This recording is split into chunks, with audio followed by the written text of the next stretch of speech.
It was past midnight, and Ayesha still hadn't returned home. She told me she was going out with her friends for dinner, but when I called, her phone was switched off. At first, I tried to stay calm, convincing myself she'd be home soon, but as the hours passed, anxiety turned into suspicion. I kept pacing around the living room, checking the door every few minutes. By 3 a.m., I knew something wasn't right. My gut screamed at me, but I tried to silence it. I had no idea the truth was about to destroy everything. I barely slept that night, my mind clouded with worry and frustration. Around 7 a.m., I heard my phone buzz, a text from Ayesha.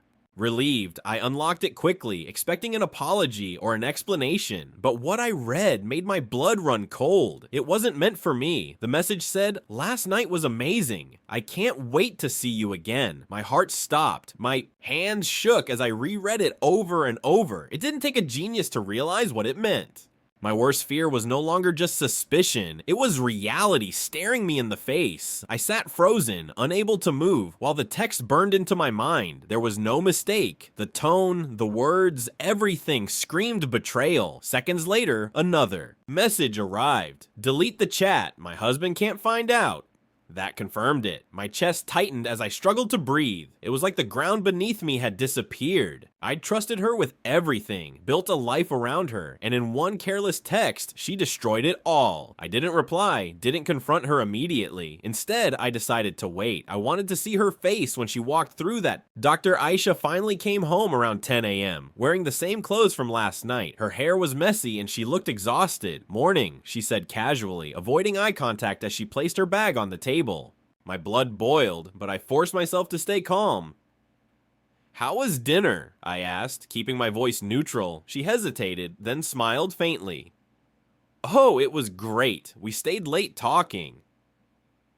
I stared at her, hiding the storm inside me. Every word she spoke sounded hollow now, every gesture fake. I knew the truth, and soon she would know I did. I spent the entire day pretending everything was normal. I made her coffee, sat beside her, and even joked around like nothing had happened. But inside, I was drowning in anger and heartbreak. I wanted her to confess on her own, to trap herself in her lies. That evening, I casually mentioned her friend's name, the one she claimed to be with last night. Her reaction gave her away instantly. She froze, her smile vanished, and her eyes darted nervously. In that moment, I confirmed everything I needed to know. She wasn't just lying, she was hiding something bigger. I couldn't hold it in any longer. I pulled out my phone and showed her the message she accidentally sent me. Her face turned pale instantly. I can explain," she stammered, tears already forming in her eyes. "Explain what?" I snapped, my voice trembling with rage. "That you lied? That you spent the night with someone else? That you thought I'd never find out?" She broke down, sobbing, but I stood frozen, numb. Her tears didn't move me anymore. The woman I loved, the person I trusted most, had destroyed everything we built together. With just one night, after an hour of silence, she finally spoke. Between sobs, she confessed everything, the secret meetings, the endless lies, and the man she'd been seeing for months. My heart sank deeper with every word. "It just happened," she whispered. "But I love you." Her voice felt like poison. Love?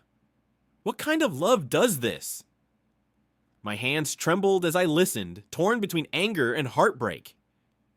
She begged for forgiveness, but I couldn't answer. I was too busy replaying every moment of our life together, realizing it was built on deception. The woman I thought I knew never existed. That night, I didn't speak another word to her. I locked myself in the guest room, staring at the ceiling in complete silence. Messages from friends kept popping up, but I ignored them all. My world had collapsed in a single morning. Every plan, every dream, every promise, gone. I thought about walking away immediately, but a part of me still couldn't believe this was real. How do you let go of someone you gave your heart, soul, and life to? The silence between us spoke louder than any fight ever could. It was the sound of something dying. The next morning, I woke up to find Ayesha sitting at the dining table, her eyes swollen from crying. Please, Saad, give me another chance, she begged softly, but I had made up my mind. There's nothing left to save, I said coldly, sliding the divorce papers across the table. Her tears flowed harder, but I didn't flinch. Sometimes, love isn't enough to heal betrayal. I wasn't walking away out of anger anymore. I was walking away to save myself. She wanted forgiveness. I wanted peace. And for the first time in years, I chose myself over her. A month later, I left that house and never looked back.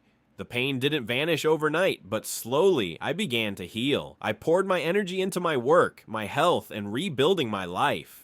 Her text message once shattered me, but now it became the moment I regained my freedom. I learned that trust, once broken, is impossible to restore. Ayesha became just a chapter, a painful one, but not my ending. Standing on my balcony one evening, watching the sunset, I smiled faintly. My story wasn't over. In fact, it was finally beginning.